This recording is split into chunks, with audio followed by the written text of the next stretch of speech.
This is called Superman Legacy. That sounds like the perfect title for Henry Cavill Superman film, like his last one or something. The introduction of the DCU's Batman is The Brave and the Bold. The Brave and the Bold is the story of Batman and his actual son, Damian Wayne.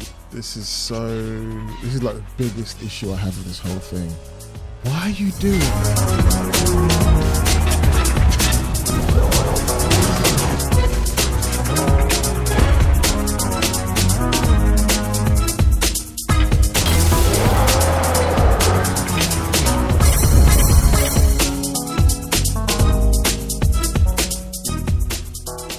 Hey yo, what's going on YouTube? 0088 here, and today we are reacting and giving my analysis to James Gunn's plans for his DCU, not DCEU like the DC Extended Universe, but DCU universe, and it's Chapter 1, Gods and Monsters. I've already watched this video, but I'm just going to give my thoughts on it, quick thoughts, my quick impressions. Hey everybody, I'm James Gunn. I'm the co-CEO of DC Studios. So yeah, as many of you know, DC has been disconnected in film and television for a long time. And it's one of, our jobs, mine and Peter's, is to come in and make sure the DCU is connected. Todd Phillips' Joker or Teen Titans Go, that it is clearly labeled as DC Elseworlds, outside of... So there, I skipped ahead.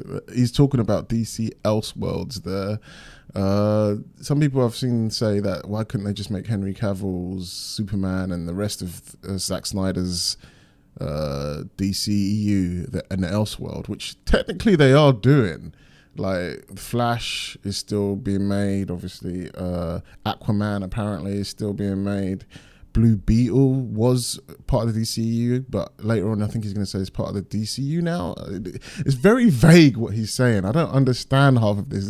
This didn't clear nothing up for me, but let me go into the mainstream DCU continuity. Now, Peter and I have gotten pretty lucky in terms of the 4 projects that are coming out over the next year. First, we have Shazam, Fury of the Gods. Shazam has always been off kind of in his own part of the DCU, so he connects very well. That moves directly into The Flash. All right, so he just talked about how Shazam connects well with the DCU, but it's in its own world in the DCEU, right? I think that's what you're trying to say.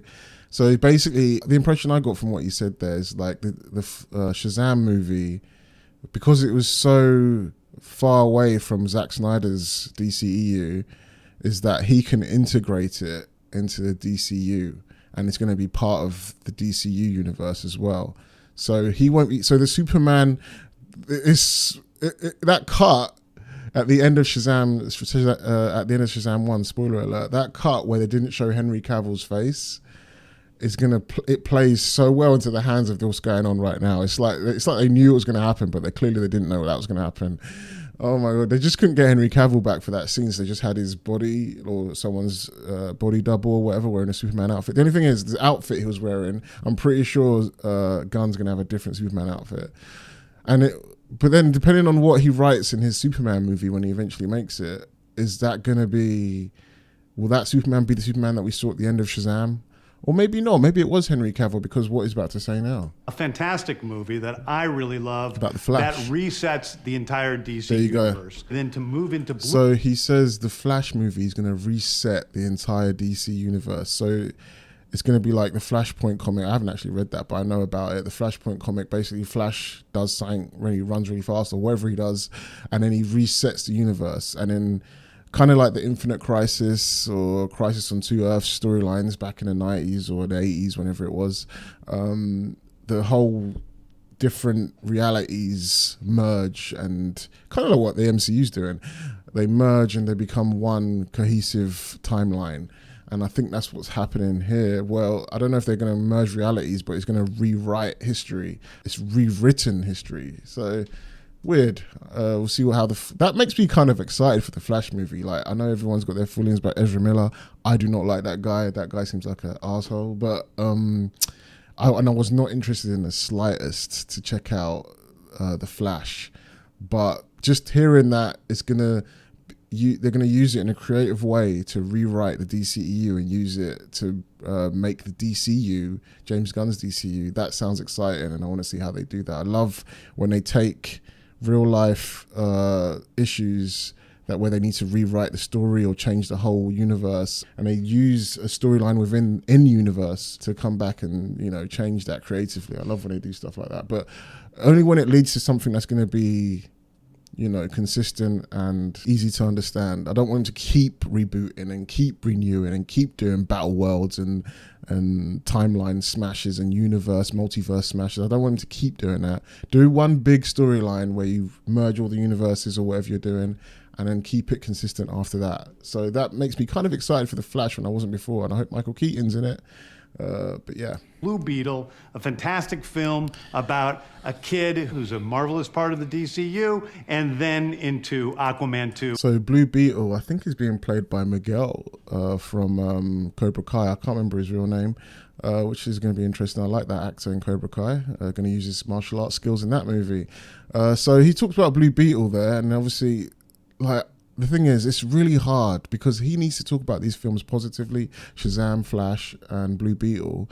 But are they really part of the DCU? Are they going to be is the Blue Beetle movie going to be part of what Flash rewrites in his movie? Even though Flash movie's coming out first, maybe like Aquaman and Blue Beetle are going to be rewritten retroactively by the Flash, you know, like the Blue Beetle and Aquaman, you'll probably see them as prequels before the Flash movie when Flash rewrites everything and it turns into James Gunn's DCU. I don't know what's canon, what's not right now, and I think James Gunn's being purposely vague about it because he doesn't want, you know, to not sell those movies. They still got to come out, they still got to make their money back, so he's got to be very careful there. So I don't know what's going on with those films.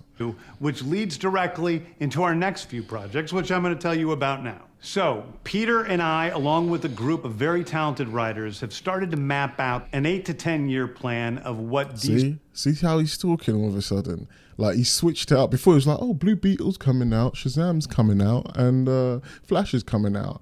And then now, this is what we're going to do. We've got an 8 to 10 year plan. This is the real shit. Watch. And he even says it in a minute when he talks about Superman. He says, this is where the DCU really starts. You know, like, I don't know. It's interesting. It's interesting. I don't know if we should count Blue Beetle or Aquaman. Studios will be in film, television, and gaming. This first chapter is called Gods and Monsters. Now, what I'm about to tell you, is a part of the first chapter. It's not the entire first chapter. The first project is Creature Commandos. I'm sure you guys have watched this already. I don't have any thoughts on this Creature Commandos apart from the fact that it feels like another Guardians of the Galaxy / Suicide Squad type deal. It's an animated, I don't know if it's an animated movie or animated show, but yeah, we're going to skip ahead. All right. Project up is Waller. This is a story of Amanda Waller. Amanda Waller's getting her own TV show. Care about Amanda Waller, man. I mean, she was good to like use the Suicide Squad to like fight criminals. That was about it. Like, they're making her this Nick Fury type, which I don't know if she was like that in the comics, but even Nick Fury doesn't have his own show in the MCU. I mean, Secret Invasion, you could say, but it's not called the Nick Fury show. It's not called Fury, is it? I don't know. It just feels like not necessary, but I can't. To be fair, the MCU's got a bunch of unnecessary shows. So anyway, but let's hear it. Played by Viola Davis. Viola Davis is going again. Viola Davis is reprising her role in DCU. Later on, he's going to talk about Wonder Woman. Well, not Wonder Woman, but Themyscira and, you know, the Amazonian island where Wonder Woman is from. But he doesn't mention Wonder Woman in this video. But James Gunn said it himself, I think on Twitter. He said they haven't got rid of Gal Gadot. He didn't say what she's going to be doing, but all he said was they haven't got rid of her. Like, someone actually said, how did you get rid of Gal Gadot, Henry Cavill, but you kept Ezra Miller? And then he replied, we haven't got rid of Gal Gadot. I don't know what that means. But anyway, so my point was, I don't get why they're still using some of the same cast. So I guess Flash rewrites some history, but not all, which is a very, very sneaky way of being able to keep the things you like and get rid of the things you don't, which is even more unfair to Henry Cavill because it makes it really look like you just didn't like Henry Cavill. We'll get to that in a minute when we talk about Batman and Superman. Going to team up with members of Team Peacemaker, and this is a story that's been created by Crystal Henry, who did Watchmen, and Jeremy Carver, who created the Doom Patrol. It is a fantastic story that's out of this world, and I can't wait for people to see it. Yeah, honestly, I'd have to hear some reviews. I have to hear some people talking it up. I have to hear people that I trust, that I listen to, talk it up. And if it's that good, then I might check it out. But other than that, I really don't care about Waller right now. Okay, next up is the big one, the true beginning of the DCU.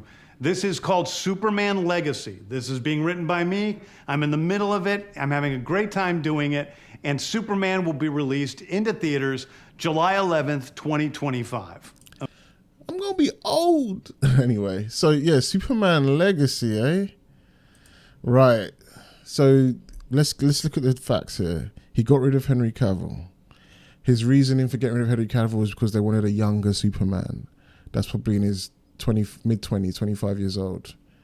And that implies that this is very, very early in Superman's career, right?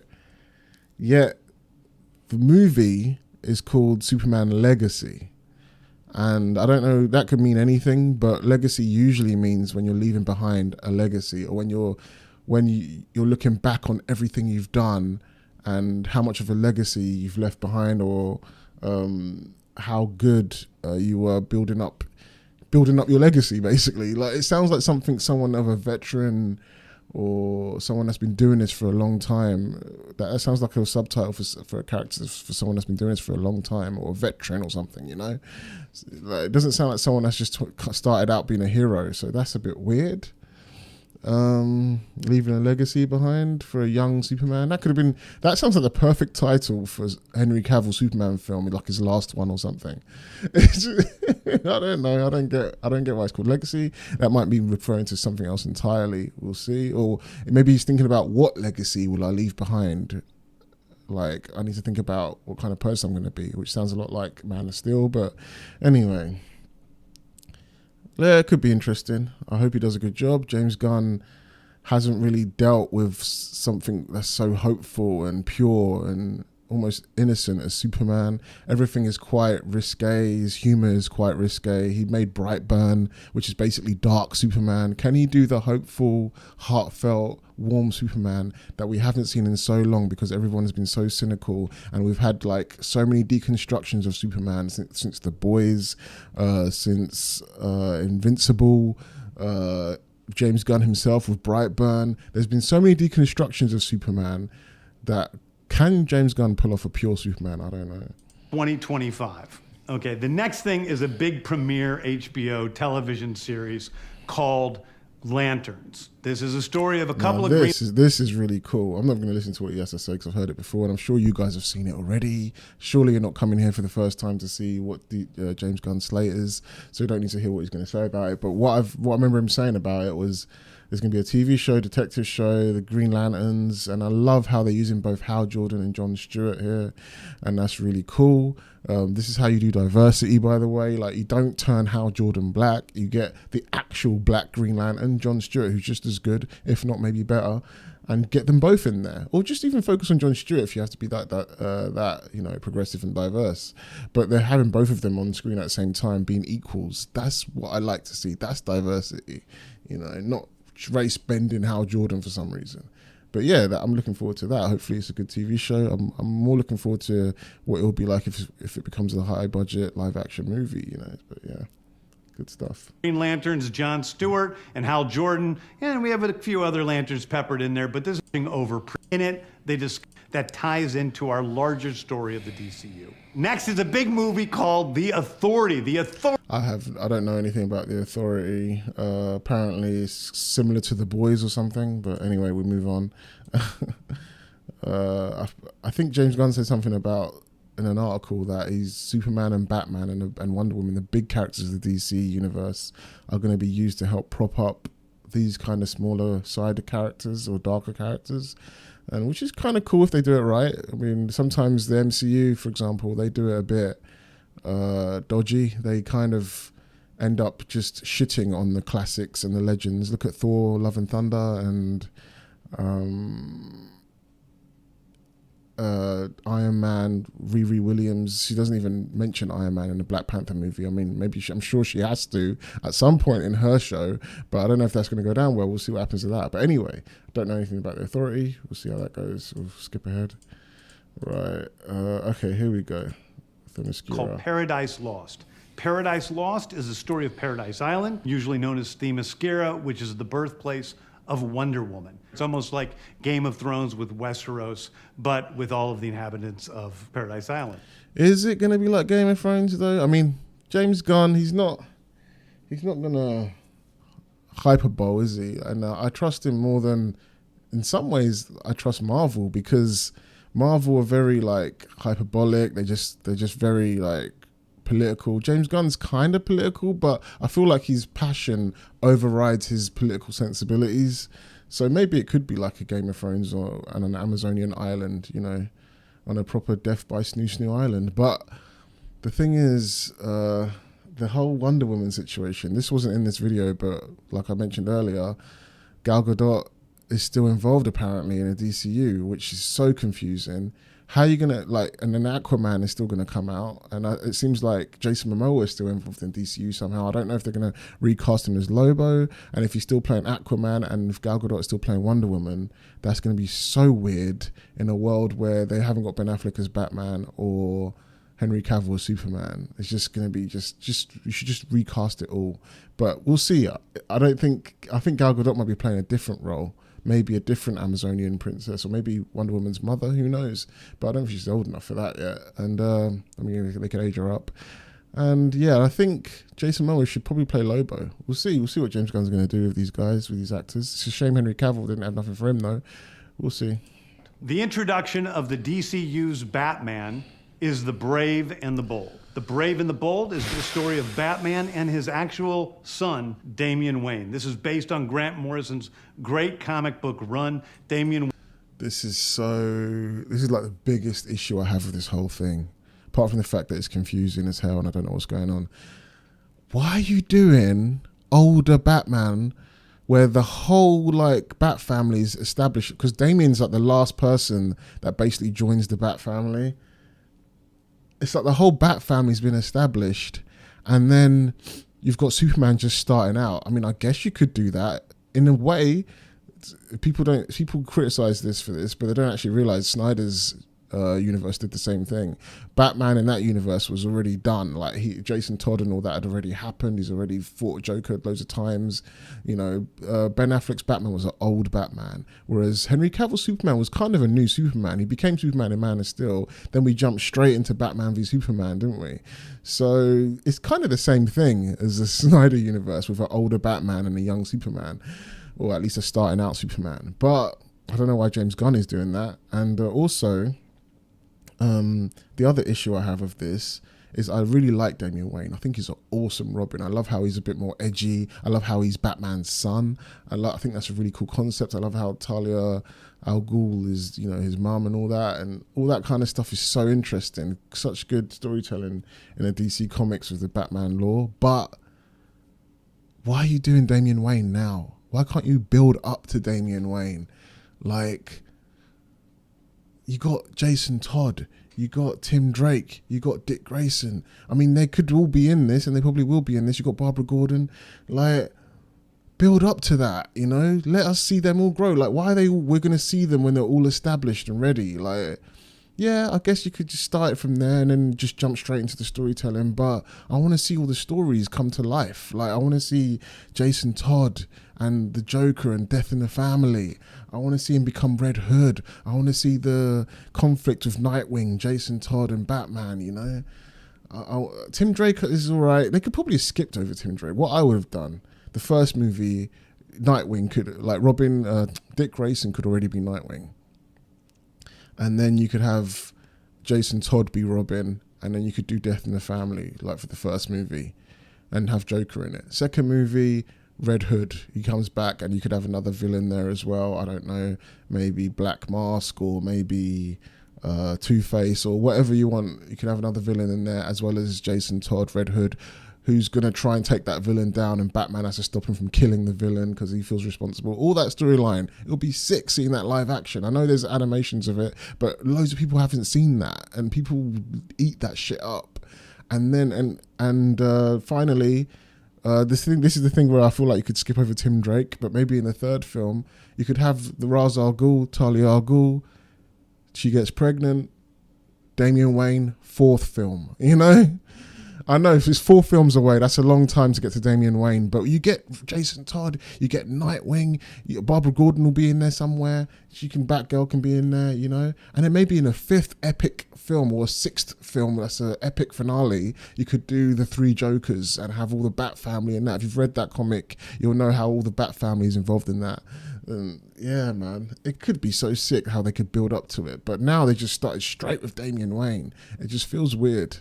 Feels like I've missed a lot, you know, maybe because they tied it in with the games, because in the game, and how is that going to work? That means the Suicide Squad game that's coming out has nothing to do with this, because Batman's dead in that universe, so that Rocksteady Batman game is nothing to do with this. Anyway, let me not go on a tangent, but yeah, that's how I feel, man. I feel like they're rushing it, jumping to Damian Wayne, and I think it could be, I don't know, we'll see what happens with it. That's made me a bit less excited, as much as I like Damian Wayne. It just feels like, wow, I don't want to be on Damian Wayne just yet. Can we build up a little bit to it, you know, before we bust everywhere? Wayne is my favorite Robin. He's a little assassin who next up is a TV series. Booster Gold. Yeah. Like, I've watched Angry Joe's video on this, and he's right. Don't race swap him. He's like such a doofy character. Like, you got to kind of get him almost exactly right. That's what make him, like, it's almost like you got to grab this character out of the comics and put him in live action, and that'll be even more funnier to watch. But anyway, that's Angry Joe's take, not mine. And I agree with him. Anyway, series called Booster Gold. He's will love him. A story. My favorite comic book series from last year was Tom King. I'm going to turn that into a big science fiction, epic fiction film. Is a guy who was sent to Earth. All right, so Supergirl, Women of Tomorrow, that looks good. I mean, I know they're showing this image. It'll be nice if they cast her accurately, because I like the, you know, blonde hair, blue eyed Supergirl. Like, that's her classic look. And we haven't got to see that version of Supergirl in so long. I know there's a TV show of Melissa Benoist, isn't it? Benoist, I don't know. And yeah, that was trash, full of like political crap and feminism. It's bad CGI, bad effects and all that. But maybe they could do something special with this one, like something darker. Like, he says in the video that how dark this is. And yeah, I hope it's good. I'm a bit worried that it's written by Tom King, because I heard that he messed up the Batman comic storylines and stuff like that. So I don't know what that's going to be like. It's a bit worrying. Apparently he's not a great writer. But that's for the comic fans. Yeah, moving on. Supergirl. Based on what James Gunn said here, it sounds really good. I hope it is.